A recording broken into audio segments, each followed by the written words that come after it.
Hello, అందరికీ నమస్కారం. ఇప్పుడు నేను చేయబోయే ఒక స్మాల్ రెసిపీ మనము పెరుగు ఎలా చేసుకోవాలో, కోవిటి పాల పొడి ఉంటుంది కదా, పాల పొడితో మనం పెరుగు ఎలా చేసుకోవాలో నేను చూపిస్తాను. చూడండి. ఇప్పుడు నేను ఒక పాత్రలో వాటర్ పెట్టుకున్నాను. నేను ఎంత కావాలో నాకు పెరుగు అంత వాటర్ నేను తీసుకున్నాను. మీకు ఎంత క్వాంటిటీలో మీరు చేసుకోవాలనుకుంటారో అంత వాటర్ మీరు తీసుకుంటే సరిపోతుంది.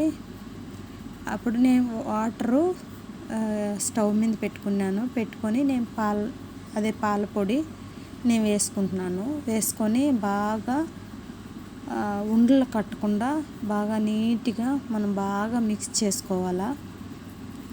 బాగా మిక్స్ చేసుకుంటూ వేడి చేసుకోవాలి వాటరు.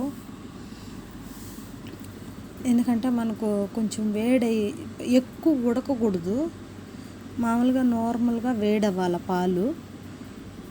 అంత చల్లగా కాదు, అంత వేడిగా కాదు, మనకు ఒక క్వాంటిటీలో మనకు వేడి అవ్వాలా. మళ్ళీ పొంగు రాకూడదు, అలా చూసుకోవాలా. మనం బాగా తిప్పుకుంటూ కలబెట్టుకుంటూ మనం బాగా మిక్స్ చేసుకోవాలా. మిక్స్ చేసుకొని బాగా వేడి వచ్చేంతవరకు మిక్స్ చేసుకున్నామంటే అసలు ఉండలు అనేటివి ఉండకూడదు. మనకి ఎంత క్వాంటిటీ ఉండాలో అంత క్వాంటిటీ తీసుకుంటే చాలు. నేను ఎక్కువ తీసుకున్నాను, ఎందుకంటే ఒకసారి చేసి మనం ఫ్రిడ్జ్లో పెట్టుకుంటే మనకు అవసరానికి పెరుగు తీసుకోవచ్చు. డైలీ ఇండల్లో ప్రతి ఒక్కరికి పెరుగు అవసరం ఉంటుంది కదా, అందుకోసము. మనం బయట పెరుగు కొనుక్కోవాలంటే ఇప్పుడు చాలా కొంచెం రేట్లు ఎక్కువ, కాస్ట్.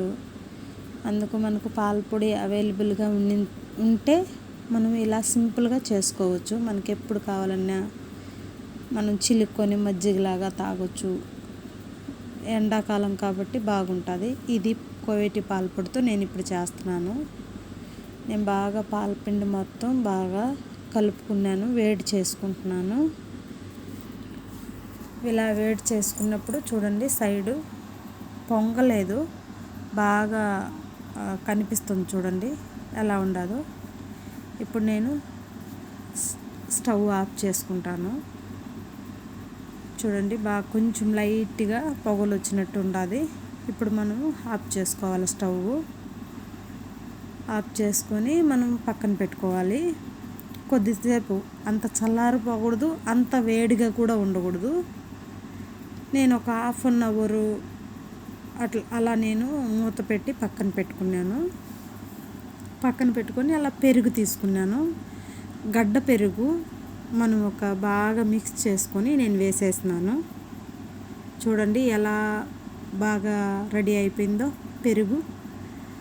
చాలా చక్కగా కుదిరింది కదా. మీకు నచ్చినట్టయితే ఇలా చేసుకోండి. ప్లీజ్ నచ్చినట్టయితే లైక్ చేయండి.